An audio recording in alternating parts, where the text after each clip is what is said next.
हरे कृष्णा. श्रीमद भागवतम स्कंद 4 अध्याय 6. अध्यायाचं नाव आहे ब्रह्मदेवांद्वारे भगवान शिवांचे सांत्वन. आपण श्रील प्रभुपादांकडे प्रार्थना करूया की आपण हे भागवतम वाचण्याचा जो प्रयत्न करत आहोत त्यात आपल्याला यश मिळो. पहिला श्लोक. मैत्रेय उवाच. इथे काय आहे? आता मैत्रेय मुनी कोणाला सांगतायत? विदुरांना सांगतात. पहिला आणि दुसरा एकत्र श्लोक आहे तर त्याचं भाषांतर बघूया.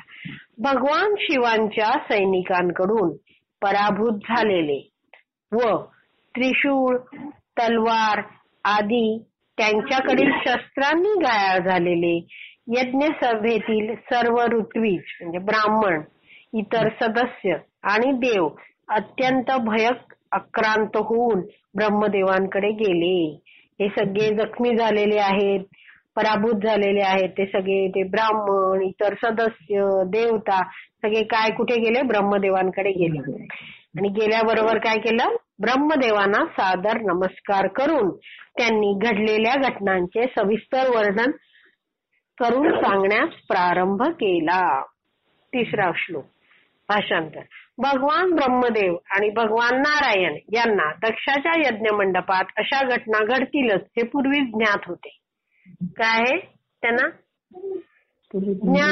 आधीच माहिती होतं की असं काहीतरी होणार आहे.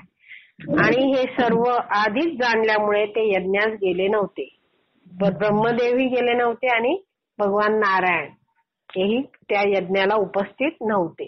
तात्पर्यात प्रभुपाद सांगतात भगवद्गीतेत 7.26 हा जो श्लोक आहे त्याच्याबद्दल प्रभुपाद इथे सांगतायत की त्यात भगवान श्रीकृष्ण म्हणतात काय की वेदाहम समतीतानी वर्तमानानी चार्जुन. म्हणजे काय? वेदाहम, वेद अहम. वेद अहम म्हणजे मला माहिती आहे.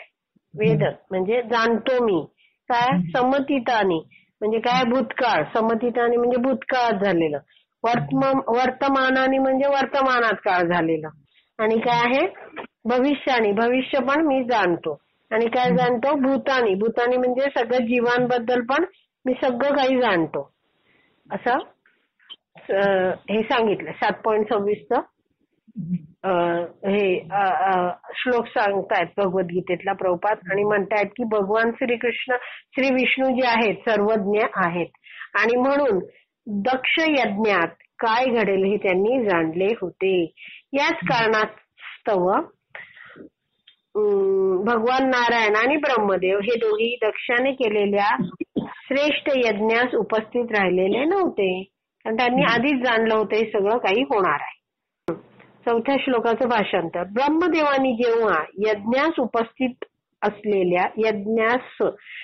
असलेल्या देवगणांकडून व इतर सदस्यांकडून संपूर्ण वृत्त ऐकले तेव्हा ते उत्तरले. म्हणजे काय आहे? ब्रह्मदेवानी आधी शांतपणे सगळं ऐकून घेतलं आणि मग बोलले.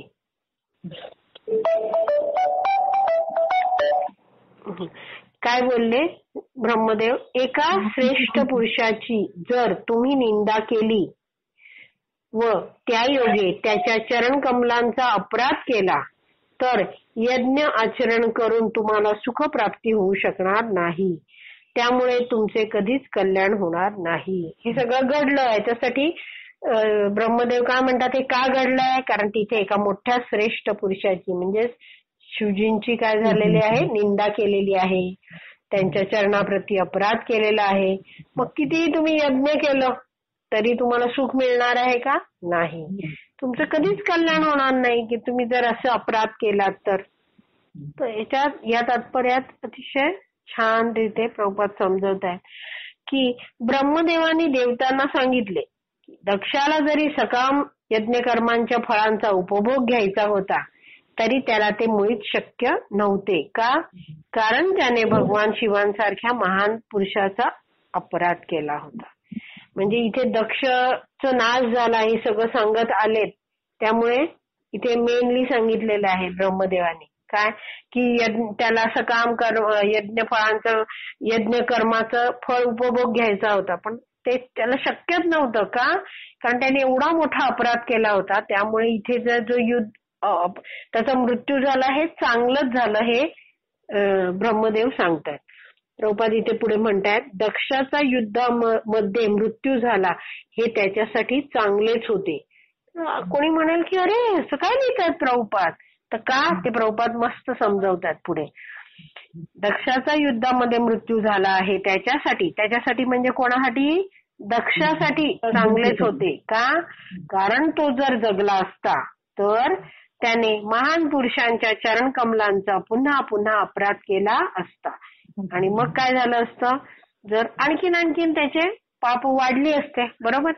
मग प्रभुपाद मनुस्मृतीबद्दल सांगतात. मनुस्मृती हा एक ग्रंथ आहे जो मनुनी लिहिलेला आहे.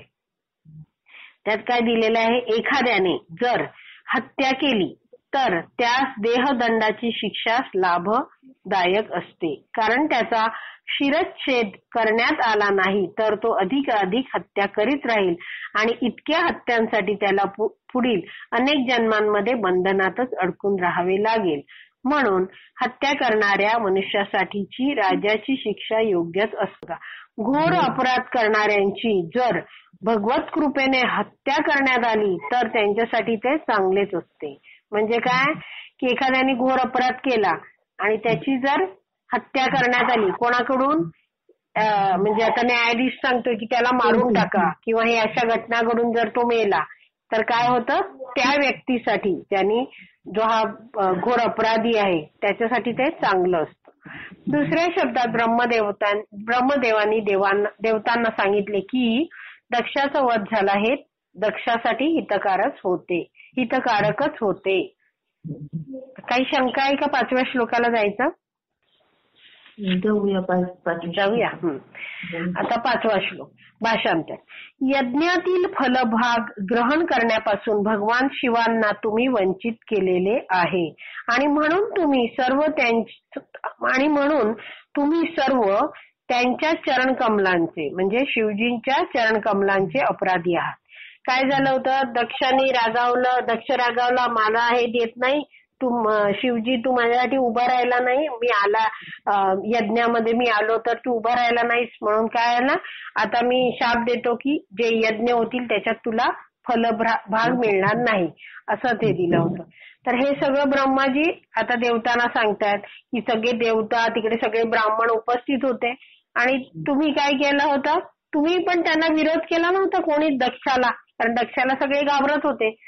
त्यामुळे काय झालेलं आहे, तिकडे जे काय झालं, दक्षाने जे काय बोललं ते त्याला ह्यांची पण सहमती होती असंच झालं ना, हे उपस्थित आहेत.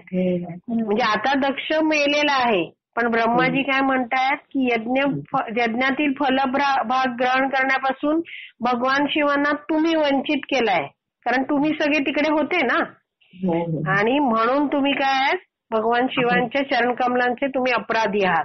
त्यामुळे तुम्ही जे सगळे आहात त्यांनी काय करायचं, तरी तुम्ही मनात संकोच न बाळगता कसं जाऊ काय करू हे बाळगू नका.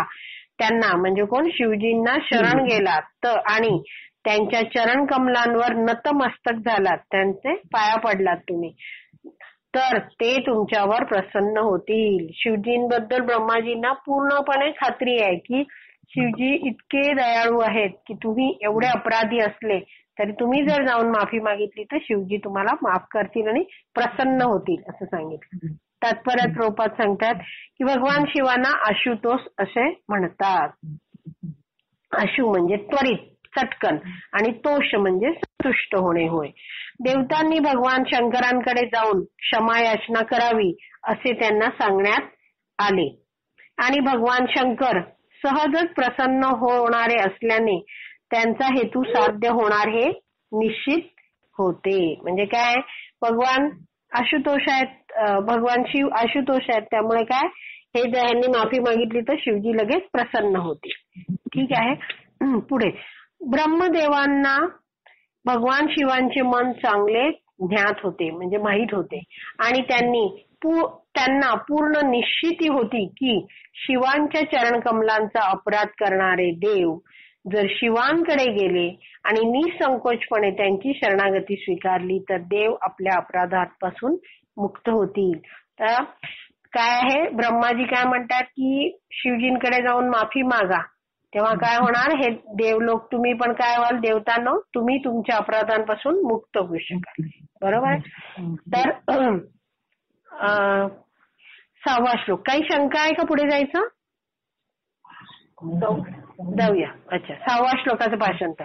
ब्रह्मदेव पुढे म्हणाले, भगवान शिव इतके सामर्थ्यशाली आहेत की ते आपल्या क्रोधाने सर्व ग्रहलोक त्यांच्या म्हणजे ग्रहलोकांच्या प्रमुख नियंत्यासह क्षणार्धात नष्ट करू शकतात. म्हणजे आता ब्रह्माजी शिवजींचं गुणगान करतात की इतके शक्तिशाली आहेत की सगळे ग्रहलोक ते नष्ट करू शकतात. आता कशी परिस्थिती आहे ते सांगतात. भगवान शंकर आता विशेष दुःखी आहेत कारण आताच त्यांनी आपली प्रिय पत्नी कोण सती गमावली आहे आणि त्याच वेळी दक्षाच्या कठोर शब्दांनीही ते अत्यंत व्यथित झालेले आहेत. एक तर आपली पत्नी गमावली आहे आणि दक्षाने इतकं वाईट वाईट त्यांना बोललंय, त्यामुळे ते अतिशय दुःखी आहेत. अशा परिस्थितीत तुम्ही सर्वांनी तात्काळ त्यांच्याकडे जाऊन त्यांची क्षमा मागणे हेच तुमच्यासाठी योग्य आहे. कसे जा? तात्काळ जा, त्वरित जा. त्यामुळे जेव्हा जेव्हा आपल्याला कळतं ना की माझ्याकडून अपराध झालाय, तेव्हा आपण काय करायचं? जाऊ देत, पुढच्या वर्षी माफी मागू, असं करायचं का? नाही. तात्काळ माफी मागून टाकायची. हे बेस्ट पॉलिसी आहे. तर आता 7वा श्लोक. इंद्र, यज्ञसभेतील सर्व सदस्य, सर्व ऋषीमुनी किंवा इतर कोणी आणि इतकेच काय तर मी स्वतः देखील भगवान शिवांचे अपार सामर्थ्य जाणू शकत नाही. तर काय सांगतात? ब्रह्माजी पुढे सांगतात, शिवजींचं सामर्थ्य सांगता की कोण जाणू शकत नाही शिवांचं सामर्थ्य? इंद्र नाही जाणू शकत, हे सगळे यज्ञातले सदस्य, ऋषीमुनी कोणी आणि मी सुद्धा काय करू शकत नाही, अपार सामर्थ्य जे आहे ते शिवजींचं जाणू शकत नाही. अशा परिस्थितीत त्यांच्या चरण कमलांची अपराध करण्याचे साहस कोण करू शकेल? म्हणजे असं जर तुम्ही नाही गेले तर काय होणार? ते अपराध तुमचे तसेच राहतील ना, त्यामुळे तुम्ही माफी मागायलाच पाहिजे. तात्पर्य, देवतांनी भगवान शिवांकडे जाऊन क्षमा याचना करावी असा अनुरोध ब्रह्मदेवांनी देवतांना केला. म्हणजे काय? असं सांगितलं की असं तुम्ही जा.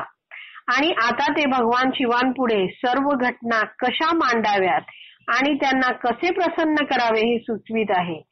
असं त्यांना सांगतायत की कसं आहे ते, कसे महान आहेत ते सगळं सांगून त्यांना समजावतात देवतांना की तुम्ही कसं त्यांना प्रसन्न करा. ब्रह्मदेव हेही सांगत आहेत की काय, इतर देवता आणि माझ्या सहित कोणताही बद्धजीव भगवान शिवांना कसे संतुष्ट करावे हे जाणत नाही. तथापि ते सहजपणे संतुष्ट होतात हे सर्वांना ज्ञात आहे आणि म्हणून आपण सर्वजण त्यांच्याकडे जाऊन त्यांच्या चरणकमलाशी शरणागत होऊ आणि त्यांना संतुष्ट करण्याचा प्रयत्न करू. त्यामुळे ब्रह्माजी काय म्हणतात की आपण सगळेच जाऊन त्यांना संतुष्ट करण्याचा प्रयत्न केला पाहिजे. सेवकाने सदैव भगवंतांना शरणागत व्हावे हीच सेवकाची स्थिती असते. हा भगवद्गीतेचाही आदेश आहे. गीतेमध्ये भगवंत सांगतात प्रत्येकाने आपल्या सर्व प्रकारच्या, कोणता श्लोक आहे जरा मला सांगा बरं, मला आठवत नाहीये. प्रत्येकाने आपल्या सर्व प्रकारच्या काल्पनिक धर्म कर्तव्यांचा त्याग करावा आणि एकमेव मलाच शरण यावे. हा कोणता श्लोक आहे?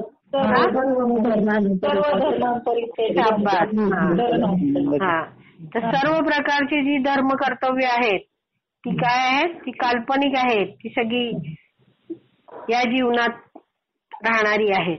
पण काय केलं पाहिजे? आपण एक जाणलं पाहिजे की भगवान श्रीकृष्णांना जर मी शरण गेलो तरच काय होणार आहे?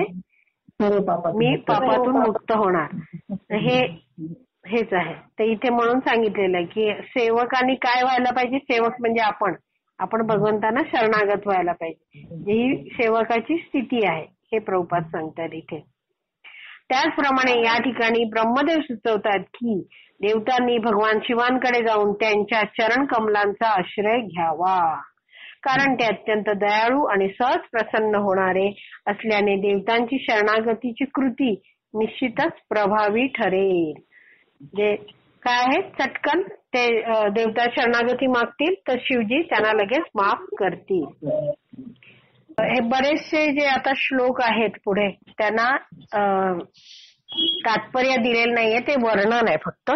तर काय अडलं तर तुम्ही मला थांबवा, नाहीतर आपण वाचत जाऊया. तर 8व्या श्लोकाचं भाषांतर. अशा प्रकारे सर्व देवता, पितर आणि प्रजापतींना उपदेश दिल्यानंतर ब्रह्मदेवानी त्या सर्वांना स्वतः समवेत घेतलं. ब्रह्मदेवानी काय केलं, नुसतं उपदेश देऊन पाठवून दिलं नाही, स्वतः पण त्यांच्या बरोबर गेले आणि ते भगवान शंकरांच्या कैलास पर्वत नामक धामाकडे निघाले. म्हणजे शिवजींचं हे धाम कोणतं, कैलास पर्वत हे जे आहे तिकडे सगळे निघाले. तात्पर्यात प्रभुपाद म्हणतात, भगवान शिवांच्या कैलास म्हणून ज्ञात असलेल्या म्हणजे माहिती असलेल्या निवासस्थानाचे वर्णन पुढील 14 श्लोकांमध्ये करण्यात आले आहे. आता कसं कैलास पर्वत आहे, कैलास पर्वतामध्ये कुठचे वृक्ष आहेत, किती सौंदर्य आहे, ते सगळं आपण वाचणार आहोत. श्लोक 9 चं भाषांतर. कैलास नामक प्रसिद्ध धाम विविध औषधींनी आणि वनस्पतींनी भरलेले आहे. तसेच वैदिक मंत्रांनी आणि योगाभ्यासाने पवित्रही झालेले आहे. तिथे वेगवेगळे औषधी वनस्पती आहे, तिकडे मंत्र, योगाभ्यास हे सगळ्यांनी काय ते ठिकाण सगळं पवित्र झालंय. अशा रीतीने तेथील निवासी कसे आहेत, तिकडचे जन्माने देवता आहेत, त्यांच्याकडे सर्व योगसिद्धी आहेत. त्यांच्या व्यतिरिक्त किन्नर आणि गंधर्व नामक इतर मनुष्य मात्रेही तेथे अप्सरा नामक आपल्या लावण्यवती भार्यांसमवेत निवास करतात. जे कैलासाचं वर्णन करताना तिकडे कोण निवास करतात हेही सांगितलं. 10व्या श्लोकाचं भाषांतर. सर्व प्रकारची मौल्यवान रत्ने आणि खनिज धातू यांनी भरलेली, तसेच विविध प्रकारचे मौल्यवान वृक्ष, लता म्हणजे वेली आणि झुडपे आदींनी वेढलेली अनेक शिखरे म्हणजे अशी छोटी छोटी पर्वत शिखरे कैलासावर आहेत. कैलास पर्वताच्या शिखरावर विविध जातीची हरणे क्रीडा करीत असल्यामुळे ते शिखर अधिकच रमणीय झालेले आहे. 11वा श्लोक भाषांतर. कैलासावर अनेक धबधबे आहेत आणि तेथील पर्वतांमध्ये, म्हणजे कैलास हे पर्वत रांग आहे, एकच पर्वत नाही आहे, त्यामुळे इथे सांगितलंय की कसे आहेत, त्याला अनेक शिखर आहेत, अशा रांगा आहेत. तर कैलासावर अनेक धबधबे आहेत, तेथील पर्वतांमध्ये सुंदर अशा पुष्कळ गुहा आहेत. या गुहांमध्ये सिद्ध पुरुषांच्या लावण्यवती भार्यांचा निवास आढळतो. म्हणजे तिथे त्या गुहांमध्ये कोण राहतं, तिकडे जे सिद्ध पुरुष आहेत ते आपल्या पत्नींबरोबर राहतात. 12वा श्लोक भाषांतर. एकच मिनिट.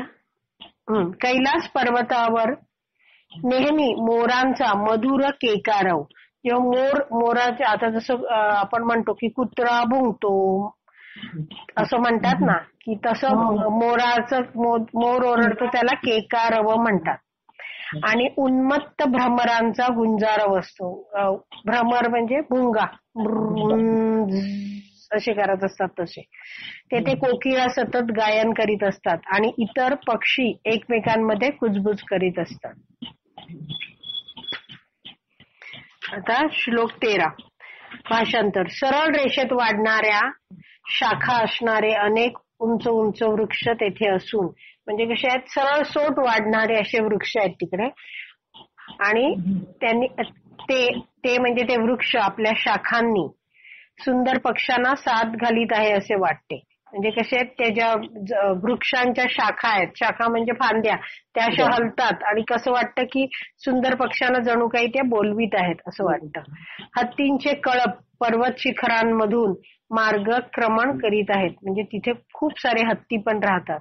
तेव्हा मार्गक्रमण करतात तेव्हा कैलास पर्वतही त्यांच्या समवेत भ्रमण करीत असल्यासारखे दिसतो. इतके सारे हत्ती फिरत असतात की असं वाटतं की कैलास पर्वत पण त्या हत्तींबरोबर भ्रमण करतोय, फिरतोय असं वाटतं. धबधबे जेव्हा ध्वनी निर्माण करतात तेव्हा त्यांच्या जोडीने कैलास पर्वत ही ध्वनी निर्माण करीत आहे असं वाटतं. इतके सारे धबधबे आणि त्यांचा आवाज तो येत असताना असा आवाज वाटतो की कैलास पर्वत ही काहीतरी ध्वनी निर्माण करीत आहे. 14 आणि 15वा श्लोकाचं भाषांतर. संपूर्ण कैलास पर्वत विविध प्रकारच्या वृक्षांनी सुशोभित झालेला आहे आणि त्यांपैकी काही वृक्ष असे सगळे अनेक सारे वृक्ष आहेत, त्यातल्या काही वृक्षांची नावं दिलेली आहेत. ही सगळी श्लोकामध्ये आहेत, ती दिली आहेत. मंदार, पारिजात, सरल, तमाल वृक्ष, ताल, कोविदार, आसन, अर्जुन, आम्रजाती म्हणजे आंब्याची झाडं, कदंब, धुली कदंब, नाग, पुन्नाग, चंपक, पाटल, अशोक, बकुल, कुंद आणि कुरबक संपूर्ण पर्वत अशा सुंदर वृक्षांनी नटलेला आहे.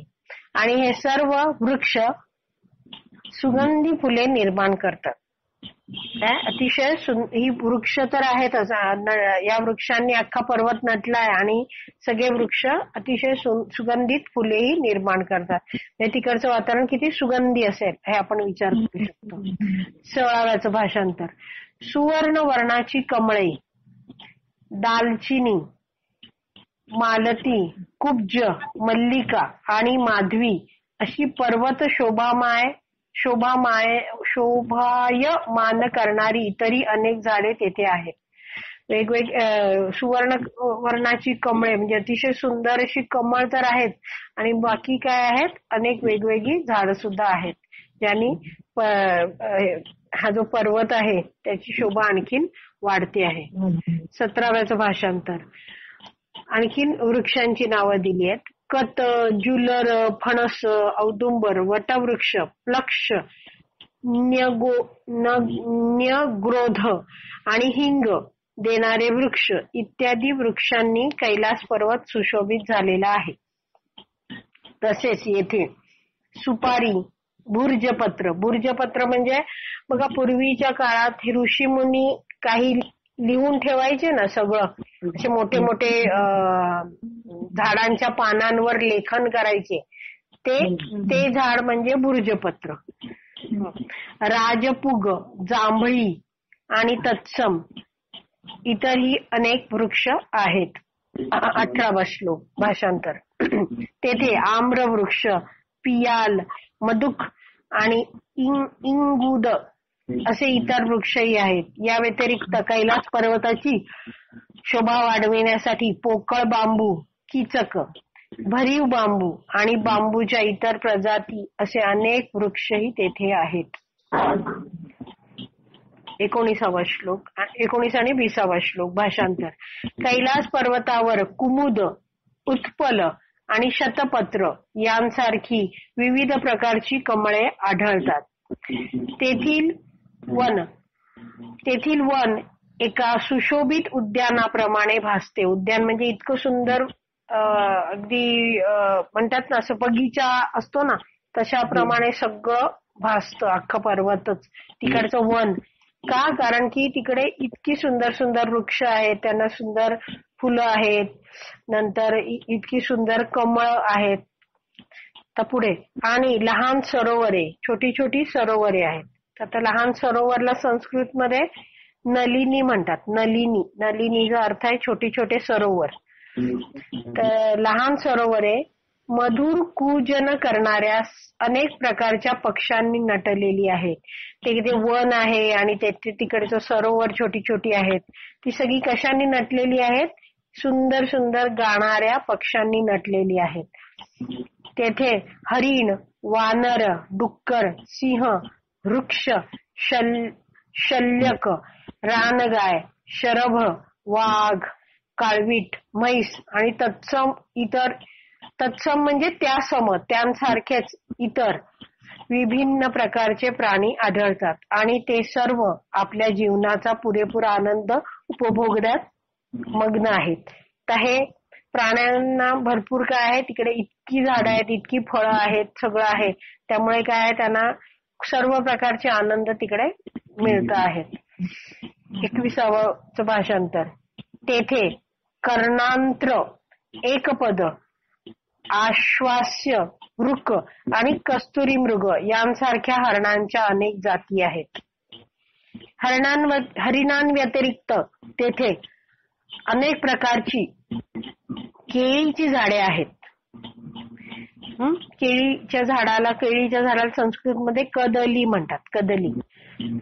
आणि ती पर्वताच्या पायथ्याशी असणाऱ्या लहान लहान तलावांची शोभा वाढवतात. म्हणजे हे जे पर्वत आहेत त्याच्या खाली जे छोटे छोटे तलाव आहेत त्याच्या भोवती काय आहेत, अतिशय सुंदर केळीची झाडं आहेत आणि त्या तिकडे वनामध्ये सगळे हरण हे फिरतात. अशा रीतीने सगळी शोभा वाढती आहे. 22व्या श्लोकाचं भाषांतर. तेथे विशेष पवित्र असा एक अलकनंदा नामक तलाव असून त्यात सती स्नान करीत असे. म्हणजे काय आहे, जे इथे जे वर्णन केलेलं आहे इथे काय आहे, एक अतिशय सुंदर अलकनंदा नामक तलाव आहे कैलास पर्वतावर. तिथे काय करायची, सती स्नान करायची. आता हे देवता काय आहेत, देवता सगळे ब्रह्माजींबरोबर आणि इतरांबरोबर चाललेले आहेत वरतून, आकाशातून चाललेत ना देवता, सगळे आकाश मार्गातून जातात. त्यामुळे ते सगळं वरून हे सगळं पाहतायत की आता त्यांनी एवढी सगळी झाडं, पानं, फुलं, सरोवर, शिखर सगळं बघितलं.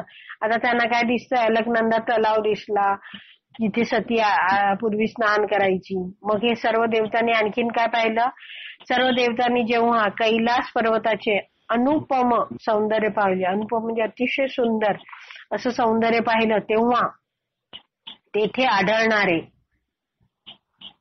श्रेष्ठ वैभव पाहून ते आश्चर्यचकित झाले. चकित झाले की बापरे काय सुंदर आहे हे कैलास पर्वत. तात्पर्यात प्रभुपाद लिहितात, श्री भागवत चंद्रिका नामक भागवत भाष्यात म्हटले आहे की सती जेथे स्नान करीत असे ते गंगाजलच होते. म्हणजे आता प्रभुपाद एक ग्रंथाचं उदाहरण देऊन सांगतात. एक ग्रंथ आहे कोणता, श्री भागवत चंद्रिका.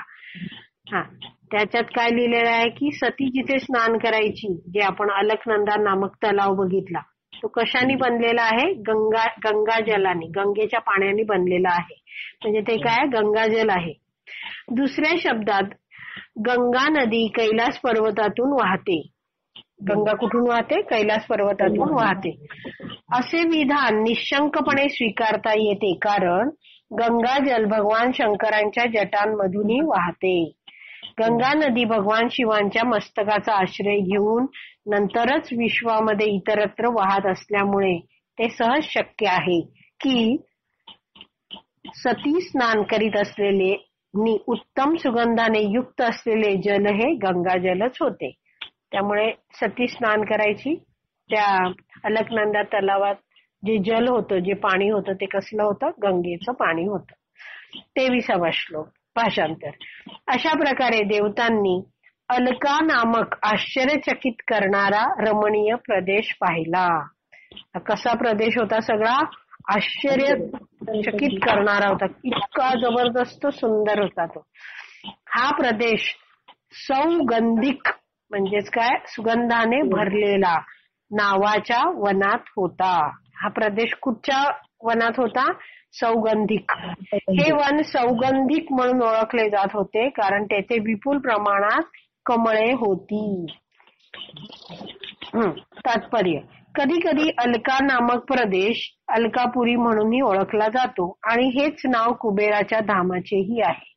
आता कुबेर कोण होतं आठवतं का आपल्याला, आपण वाचलं होतं. याच ह्याच्यात 4थ्या स्कंदाचा ग्रंथ आपल्याकडे आहे ना, तर आपण त्यातलं हे काढू शकतो. कुबेराचं वर्णन आहे ना 4थ्या स्कंदामध्ये 1ल्या अध्यायात येतं बघा, 36व्या श्लोकाला. 36-37 श्लोक काढा. हा जो ग्रंथ आहे त्यातल्या 1ल्या अध्यायातल्या 36वा श्लोक आणि 37वा श्लोक.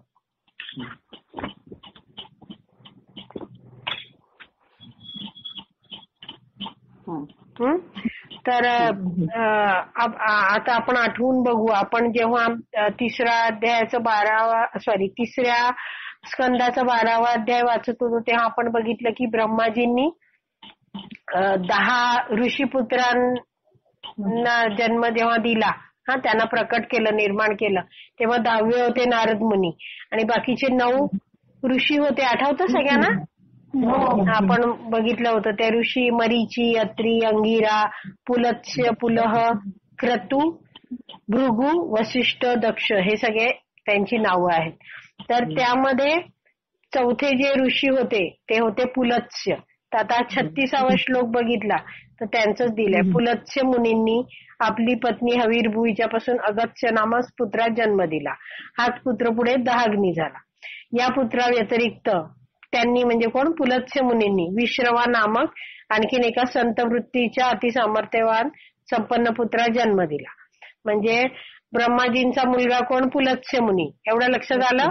पुलत्स्य मुनींचा मुलगा कोण? विश्रवा. आता 37वा श्लोक. विश्रवाच्या 2 भार्या, एक इडविडा पहिली पत्नी, तिच्यापासून यक्षराज कुबेर झाला. लक्षात आलं? कुबेर. आणि केशिनी दुसरी होती, तिच्यापासून रावण, कुंभकर्ण आणि बिभीषण झाले. तर हा जो कुबेर आहे तो कोण आहे? ब्रह्माजींचा मुलगा पुलत्स्य मुनी, पुलत्स्य मुनींचा मुलगा विश्रवा, विश्रवाचा मुलगा कुबेर. ठीक आहे. तर असा हा जो कुबेर आहे. ब्रह्माजींचा पण. हा हरी बोल. काही शंका आहे माताजी? नाही ना? ओके. हा तर अशा रीतीने तिथे हे जे शिवजींचं धाम आहे त्याच्या थोडस आसपास काय आहे? कुबेराचं पण धाम आहे. त्यामुळे काय इथे दिलेलं आहे की कुबेराचं धाम कैलास पर्वतापासून दिसू शकत नाही, पण तिथे जवळ काय आहे म्हणून येथे उल्लेखलेला अलका नामक प्रदेश हा कुबेराच्या अलकापुरीहून वेगळा आहे. इथे काय आहे?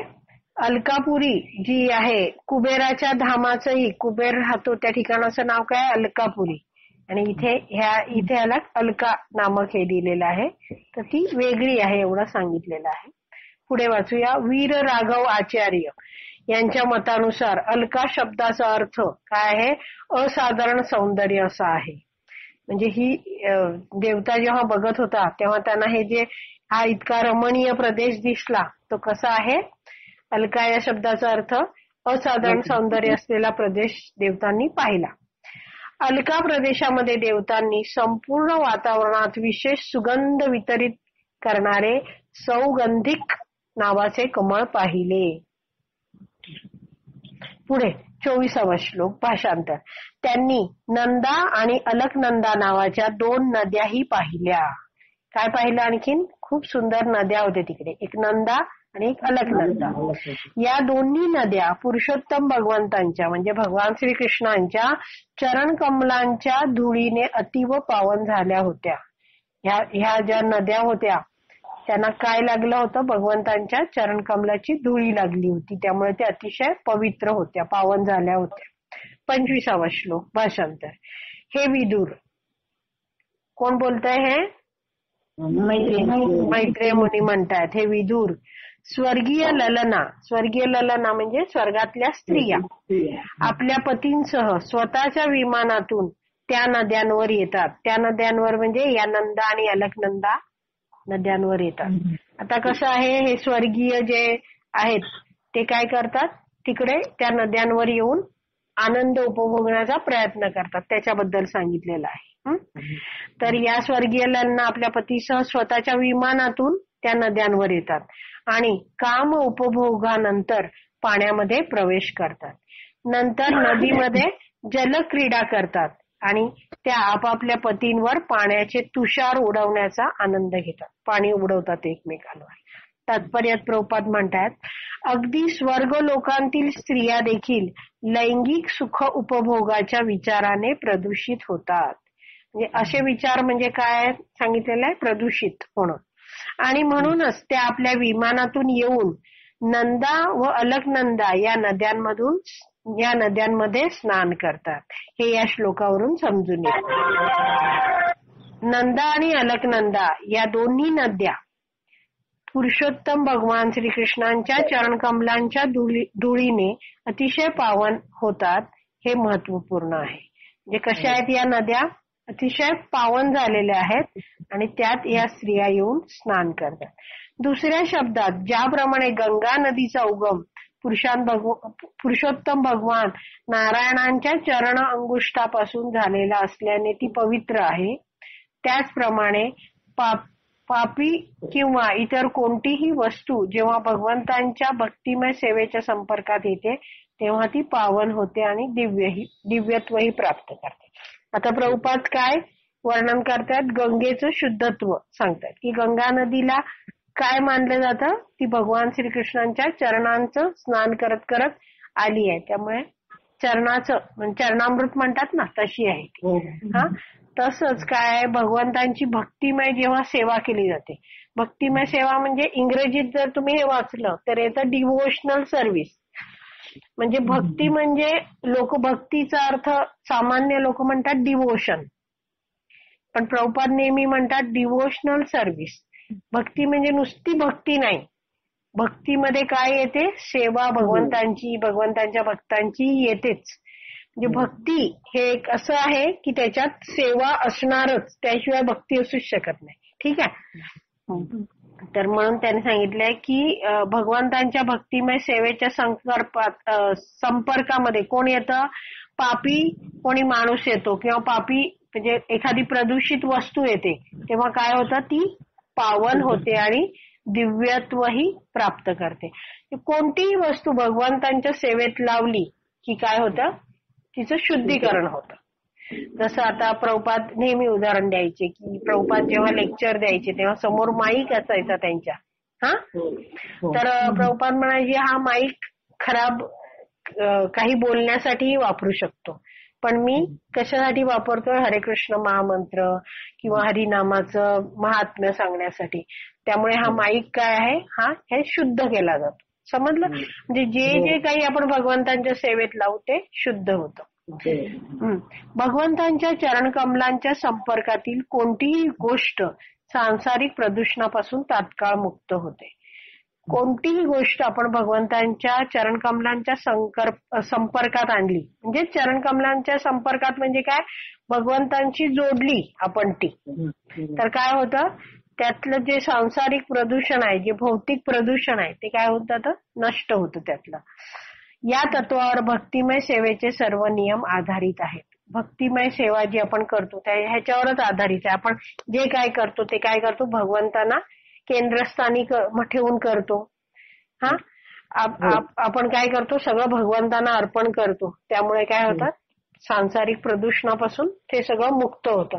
उदाहरणार्थ आपण कुकिंग करतो आणि लगेच खात नाही, तर आपण काय करतो, ते भगवंतांच्या आधी सेवेत लावतो, भोग लावतो आणि मग ते पवित्र होऊन आपल्याला येतं, प्रदूषणापासून ते मुक्त होतं.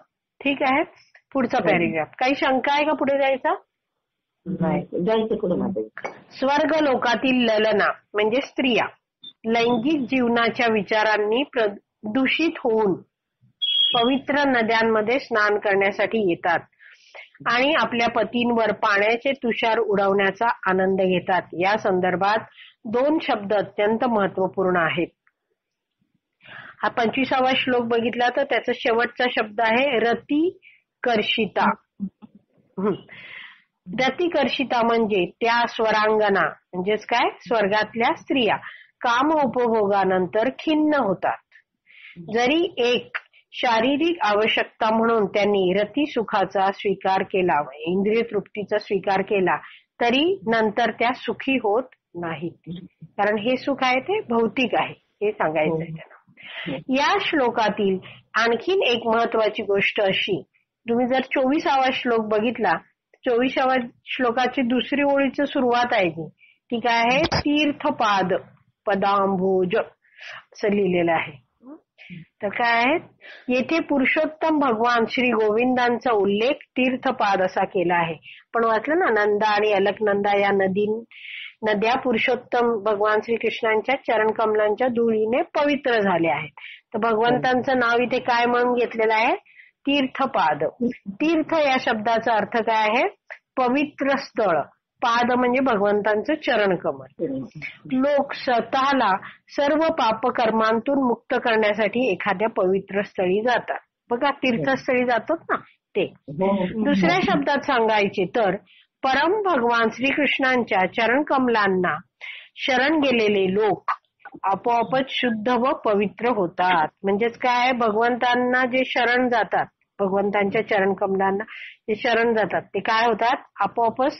जसं आपण वर बघितलं की काय होतात, चरण कमलांच्या संपर्कात आले का सांसारिक प्रदूषणापासून मुक्त होतात. म्हणजेच काय आहे, ते शुद्ध होतात आणि पवित्र होतात. भगवंतांच्या चरण कमलांना तीर्थपाद म्हणण्याचे आणखीन एक कारण म्हणजे त्यांच्या संरक्षणाखाली तीर्थस्थळांनाही पावन करणाऱ्या सहस्रावधी संत पुरुषांचा निवास असतो. आता भगवंतांच्या चरण कमलांना तीर्थपाद म्हटलं जातं. का? कारण की भगवंतांच्या संरक्षणाखाली तीर्थस्थळांना पावन करणाऱ्या संत पुरुष राहतात. तीर्थस्थळी कोण राहतात? संत पुरुष. म्हणजे काय, भगवान श्रीकृष्ण आहेत, त्यांचे चरण कमळ कसे आहेत, तीर्थस्थळासारखे आहेत. कारण त्यांच्या चरण कमलाजवळ सर्व काय सहस्रावधी संत पुरुषांनी निवास घेतलेला आहे. ठीक आहे, असं सांगितलं इकडे. समजलं आहे माताजी? भगवंतांच्या चरण कमलांना तीर्थपाद म्हणण्याचं आणखीन एक कारण आहे. कारण त्यांच्या संरक्षणाखाली म्हणजेच काय, त्यांच्या चरणाखाली तीर्थस्थळांनाही पावन करणाऱ्या, म्हणजे चरणाखाली हे एवढं संत पुरुष कसे आहेत, तीर्थस्थळांनाही पावन करू शकतात असे संत पुरुष आहेत. कसे, ते पुढे दिलंय. तर भगवंतांच्या चरण कमलाजवळ नेहमी या संत पुरुषांचा निवास असतो. का असं म्हटलंय? कारण ते नेहमी भगवंतांच्या चरण कमलांना शरण गेलेले असतात. एवढं कळलं? आता पुढे कसं आहे ते सांगतायत इथे. कसे तीर्थस्थळांनाही पावन हे संत पुरुष करू शकतात ते दिलंय. गौडीय वैष्णव संप्रदायाचे एक महान आचार्य श्रील नरोत्तम दास ठाकूर. तर गौडीय वैष्णव म्हणजे काय, आपल्याला माहिती आहे की भगवान श्रीकृष्णांनी 4 जणांना भगवंतांच्या सगळं ज्ञान त्यांनी अर्पण केलं. काय, कोणाकोणाला केलं? आपली पत्नी जी लक्ष्मी देवी आहे तिला केलं. मग आपला पुत्र आहे ब्रह्माजी, त्याला केलं. मग ब्रह्माजींच्या भ्रुकुटीतून निघालेले कोण? रुद्र आहेत, त्यांना ज्ञान प्रदान केलं. आणि ब्रह्मदेवांचे जे पहिले पुत्र होते कोण? 4 कुमार, त्यांना ज्ञान दिलेलं आहे. आणि ह्या सगळ्यांनी म्हणजे श्री म्हणजे लक्ष्मी देवीनी, ब्रह्माजींनी, रुद्रांनी आणि 4 कुमारांनी आपापल्या शिष्यांना हे ज्ञान दिलं. मग ते गुरु शिष्य परंपरेने हे 4 संप्रदाय पुढे आले. बरोबर? तर हे 4 संप्रदाय कोणते? पहिला आहे श्री म्हणजे लक्ष्मीच्या संप्रदायाला श्री संप्रदाय म्हणतात. ब्रह्माजींचा ब्रह्म संप्रदाय, रुद्रांचा रुद्र संप्रदाय आणि कुमारांचा कुमार संप्रदाय. तर आपण जे आहोत हरे कृष्णवाले, आपण कोणत्या संप्रदायात येतो? ब्रह्माजींच्या येतो. तर आता ब्रह्माजींच्या येतो. पण यांचे आचार्य कोण? हा प्रचार पुढे करणारे आचार्य कोण? जसे श्रीचे रामानुजाचार्य तसे ह्याचे मध्वाचार्य. बरं, ठीक आहे. मग मध्वाचार्यांनी ह्याचा प्रचार पुढे केला. पण आपण जेव्हा बघतो की चैतन्य महाप्रभूंनी वगैरे कुठे जास्त प्रचार केला किंवा चैतन्य महाप्रभू प्रकट कुठे झाले? गौड देशात झाले. गौड देश म्हणजे काय? तो बंगालचा सगळा भाग आहे ना, तिकडे. त्यामुळे आपल्या संप्रदायाचं नाव काय आहे? ब्रह्म, मध्व, गौडीय. गौडीय का? कारण त्याला गौड प्रदेश म्हणतात, म्हणून गौडीय संप्रदाय. ठीक आहे. म्हणून आपल्या संप्रदायाला गौडीय वैष्णव संप्रदाय असं पण एक नाव आहे शॉर्ट मध्ये. ठीक आहे. तर आपल्या संप्रदायात जे श्रील नरोत्तम दास ठाकूर आहेत, हे जे एक वैष्णव आहेत, आचार्य आहेत, ते काय म्हणतात ते सांगतायत प्रभुपाद. ते म्हणतात की विभिन्न तीर्थस्थळी भ्रमण न करण्याचा उपदेश ते देतात. काय म्हणतात? की तुम्ही विभिन्न वेगवेगळ्या तीर्थस्थळी जाऊ नका असं म्हणतात. का? ते प्रभुपाद सांगतात. एका ठिकाणाहून दुसऱ्या ठिकाणी जाणे निश्चितच त्रासदायक असते. परंतु खऱ्या अर्थाने बुद्धिमान असणारा मनुष्य भगवान गोविंदांच्या चरण कमलांचा आश्रय घेऊ शकतो आणि त्या योगे तीर्थाटन करून प्राप्त होणारे पावित्र्य आपोआपच मिळवू शकतो. भगवान श्रीकृष्णांचं एक इथे काय म्हटलंय की ते कसे आहेत? तीर्थपाद आहेत. म्हणजे सर्व तीर्थ त्यांच्या चरणाशी आहेत. तर मग त्यांनी वेगवेगळ्या तीर्थस्थळी जाण्यात वेळ घालवू नये. त्यांनी काय करावं, भगवान श्रीकृष्ण आहेत जे गोविंद आहेत त्यांच्या चरणकमलांचा नुसता आश्रय घ्यावा. आणि त्याच्यामुळे काय होईल, आपोआपच तीर्थाटन करून होणारं जे पावित्र्य आहे, तीर्थाटन करून प्राप्त होणारं जे पावित्र्य आहे ते आपोआपच तो मिळवू शकतो. एवढं कळलं? हो. आता पुढे श्री गोविंद देवांच्या चरणकमलांच्या सेवेत दृढपणे स्थित असणारा प्रत्येक मनुष्य तीर्थपाद म्हणून ओळखला जातो. त्याला विभिन्न तीर्थस्थळी प्रवास करण्याची मुळीच आवश्यकता नसते, कारण भगवंतांच्या केवळ चरणकमलांच्या सेवेत निमग्न झाल्याने तो अशा तीर्थाटनाच्या सर्व लाभांचा उपभोग घेऊ शकतो. नरोत्तम दास ठाकूर काय म्हणतात की अशी जोर भक्तीमध्ये हा पूर्णपणे सेवेत भगवंतांच्या चरणकमलांच्या सेवेत जर दृढपणे आहे, तो विचलित अजिबात होत नाही, आपला इतर गोष्टींमध्ये अजिबात वेळ घालवत नाही, तो दृढपणे स्थित आहे, त्या मनुष्याला पण काय म्हणतात, तीर्थपाद म्हटलं जातं. त्याला काय आहे, तीर्थपाद म्हणजे जे विविध तीर्थस्थळ आहेत त्यांच्या तिथे राहणारा. का?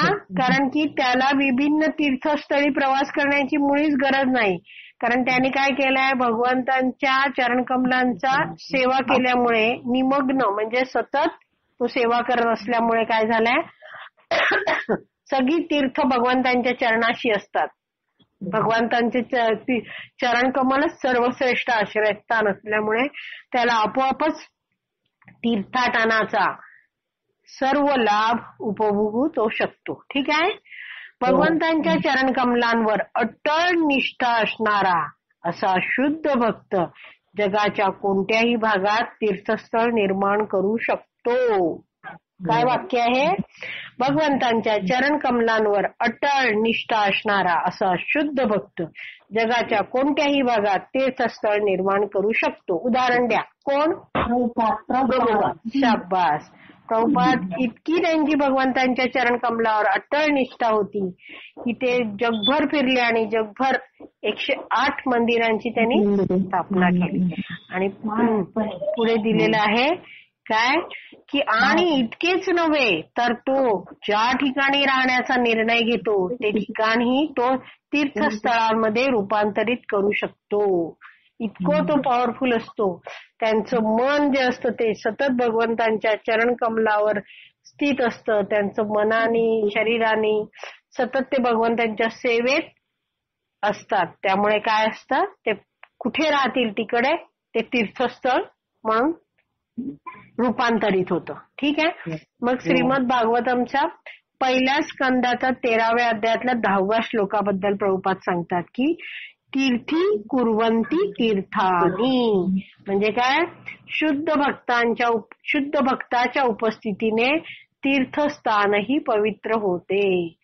म्हणजे तीर्थस्थानाला पण पवित्र करणारे हे कोण आहेत, शुद्ध भक्त आहेत. कारण की काय, ते शुद्ध भक्त सदैव भगवंतांच्या सेवेत निमग्न असतात. भगवंत किंवा त्यांच्या शुद्ध भक्ताचा जेथे निवास असतो ते स्थान आपोआपच तीर्थस्थान बनते. तिथे भगवंत आहेत, तिथे आपण म्हणतो हे तीर्थस्थान आहे, पण जिथे शुद्ध भक्त पण निवास करतो त्यालाही म्हणतात तीर्थस्थान आहे. दुसऱ्या शब्दात भगवत सेवेमध्ये सर्वतोभावे निमग्न असणारा असा शुद्ध भक्त विश्वामध्ये कुठेही राहू शकतो आणि विश्वातील ते स्थान त्वरित एक तीर्थस्थळ होते. त्याला आणखीन शोधायला लागत नाही की मी कुठे जाऊ, कारण तो जिथे जाईल तिथे तो तीर्थस्थळ निर्माण करतो. अशा स्थळी तो शुद्ध भक्त निवास करू शकतो आणि भगवंतांच्या इच्छेनुसार शांततेने त्यांची सेवा करू शकतो. कारण काय आहे, त्याचं मन कुठे त्यांनी देऊन टाकलेलं आहे, भगवंतांच्या चरणात देऊन टाकलेलं आहे. ठीक आहे. 26वा श्लोक वाचूया पुढे की काही शंका आहे? हो, वाचूया. 26वा श्लोक. स्वर्गीय लोकातील स्त्रियांनी त्या पाण्यामध्ये स्नान केल्यानंतर ते पाणी त्यांच्या शरीरावरील कुंकवामुळे पिवळे आणि सुगंधित होते. म्हणून हत्ती आपल्या माद्यांसमवेत म्हणजे हत्तीनींसमवेत तेथे स्नान करण्यासाठी येतात. तेव्हा ते तहानलेले नसले तरीही ते सुगंधी पाणी पितात. अतिशय सुगंधी पाणी असतं त्यामुळे त्यांना त्याचं आकर्षण वाटतं आणि ते पाणी पितात. 27वा श्लोक. स्वर्गीय निवाशांच्या विमानावर. आता इथे तुलना केली आहे. तर स्वर्गीय निवासी म्हणजे कोण? स्वर्गात राहणारे जन, लोक. त्यांची असतात विमानं. कशी असतात? त्याच्यावर मोती, सोने आणि इतर अनेक प्रकारची मौल्यवान रत्न जडवलेली असतात. ठीक आहे. आता इथे तुलना कशी केली आहे की स्वर्गीय निवासी जे आहेत त्यांची तुलना अधूनमधून चमकणाऱ्या विजांच्या प्रकाशाने सुशोभित झालेल्या आकाशस्थित मेघांशी केलेली आहे. म्हणजे कसं केलंय ना, हे आपण एकदा तात्पर्य वाचू आणि मग हे आपल्याला नीट कळेल. प्रभुपादांनी सुंदररित्या सांगितलंय. या श्लोकात वर्णिलेली विमाने आपल्या अनुभवातील विमानांपेक्षा पूर्णपणे निराळी आहे. आपण कुठची भौतिक जगात विमानं बघतो त्याच्याबद्दल प्रभुपाद सांगतात की श्रीमद भागवत आणि इतर वैदिक ग्रंथांमध्ये विमानांची अनेक विवरणे म्हणजे वर्णन आढळतात. विभिन्न ग्रहलोकांवर विभिन्न प्रकारची विमाने अस्तित्वात असतात. या स्थूल पृथ्वीवर म्हणजे आपण बघतो तिथे पृथ्वी ग्रहावर यंत्रावर चालणारी विमानं असतात. माहिती आपल्याला, यंत्र, पेट्रोल, सगळं काय, डिझेल, व्हॉट एव्हर जे काय भरतात डिझेल, त्याच्यावर चालतात आणि यंत्रांवर चालतात. पण इतर ग्रहांवरची विमाने कशावर चालतात? यंत्रांद्वारे नव्हे तर मंत्रांद्वारे चालतात. मंत्र म्हटले की ती चालायला लागतात. त्या विमानांचा उपयोग स्वर्गातील निवासी विशेष आनंदासाठी करतात आणि त्या विमानांद्वारे ते एका ग्रहावरून दुसऱ्या ग्रहावर भ्रमण करतात. ठीक आहे, ते फिरतात. आता सिद्धलोक नावाचा एक आणखीन ग्रह आहे, तिकडचं सांगतात. सिद्धलोक नामक इतर ग्रहांवरील निवासी म्हणजे राहणारे लोक विमानाविनाच, म्हणजे विमान नाही लागत त्यांना, असेच एका ग्रहावरून दुसऱ्या ग्रहावर प्रवास करू शकतात. स्वर्गलोकातील सुंदर विमानांची तुलना येथे आकाशाशी करण्यात आली आहे. हे जे वर्णन आहे ते प्रभुपाद आता समजवतात. काय की स्वर्गलोकात जी विमानं आहेत ती कशी आहेत? विमानं आकाशासारखी आहेत. कारण ती आकाशात उडतात. नुसतं ऐका तुम्ही, तुम्हाला लक्षात येईल. त्यातील प्रवासी आहेत, जे पुरुष प्रवासी बसलेत, त्यांची तुलना काय आहे? म्हणजे आकाश म्हणजे विमान आहे, तर आत बसलेले प्रवासी म्हणजे मेघ आहेत, म्हणजे ढग आहेत. आणि स्वर्गलोकातील निवाशांचे भार्या आहेत, म्हणजे हे जे पुरुष बसलेत ते ढग आहेत असं धरलं तर त्यांच्या ज्या पत्नी आहेत ते काय आहेत? म्हणजे लावण्यवती ललना आहेत, सुंदरी आहेत. त्यांची तुलना विजांशी केलेली आहे. म्हणजे आकाश म्हणजे विमान आहे, तर आकाशातलं ढग म्हणजे स्वर्गातील पुरुष आहे आणि मध्ये चमकणारे सुंदर विजा आहेत त्या त्यांच्या स्त्रिया आहेत, असं इथे वर्णन केलेलं आहे.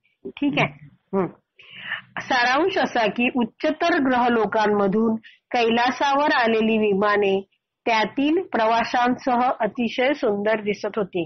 विमानं देखील सुंदर होती, त्यातले निवासी पण सुंदर सुंदर होते. 28वा श्लोक भाषांतर. देव प्रवास करतच होते वरून. तेव्हा त्यांना काय दिसलं? देव प्रवास करीत असताना सौगंधिक नावाच्या प्रख्यात वनावरून पुढे गेले. आता आपण बघितलं बघा, ते सौगंधिक वन दिसलं त्यांना, त्याच्यावरून पुढे गेलं ते. तर त्या वनाबद्दल थोडंसं दिलंय की ते वन फुलांच्या, फळांच्या आणि कल्पवृक्षांच्या विविध जातींनी भरलेले होते. कल्पवृक्ष म्हणजे काय?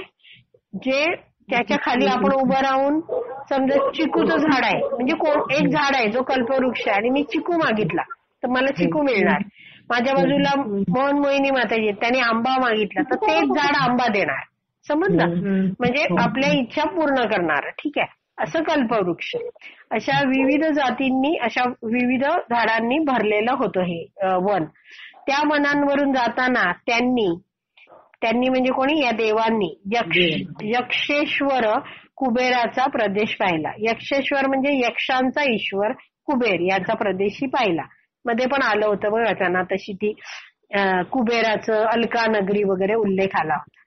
तेच आहे इथे की यक्षेश्वर हा कुबेर म्हणूनही ओळखला जातो आणि तो देवतांचा कोषाध्यक्ष आहे. कोषाध्यक्ष म्हणजे खजिनदार आहे.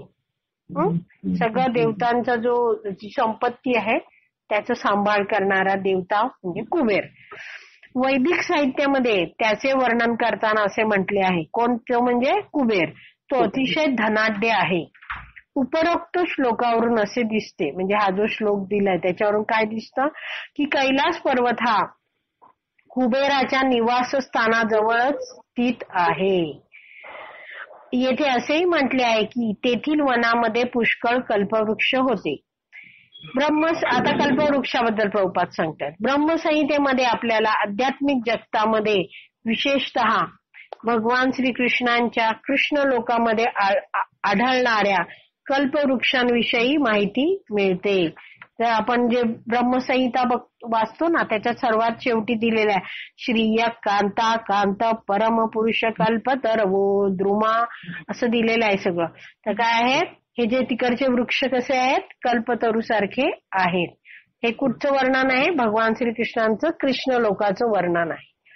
येथे आपल्याला असे कळते की असे कल्पवृक्ष येथे म्हणजे इथे आता सुरू असलेल्या श्लोकामध्ये असे कल्पवृक्ष म्हणजे भगवंतांच्या धामात असल्यासारखेच कल्पवृक्ष कृष्णाच्या कृपेने आपल्याला भगवान शिवांच्या धामामध्येही म्हणजेच कैलास पर्वतावरही दिसून येतात.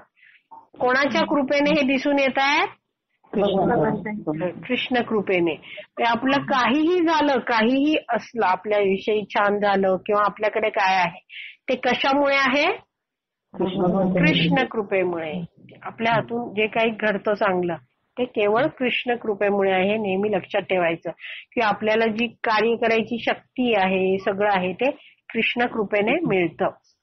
त्यामुळे आपण नेहमी आभारी राहायचं. मी केलं असं कधीही म्हणायचं नाही.